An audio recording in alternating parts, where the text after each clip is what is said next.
sleepovers. You hate sleepovers. I have got some good news.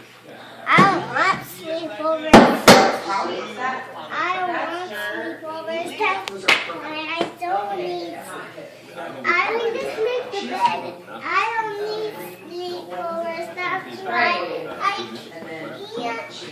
No, I just make the bed. It is just a nice one. It's not the time. You must be so scared. Scared? She's not scared of anything. I mean, you know what? Daddy!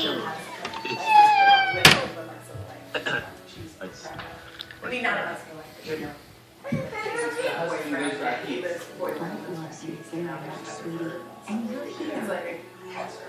You couldn't have gone far. Kayla's new friend, or she's I can't tell you about her. She was more checked out about her stories. But it was so cute that she acknowledged that she's got a lot going on. And she's like, more than I did. We all have to, you know, how it is.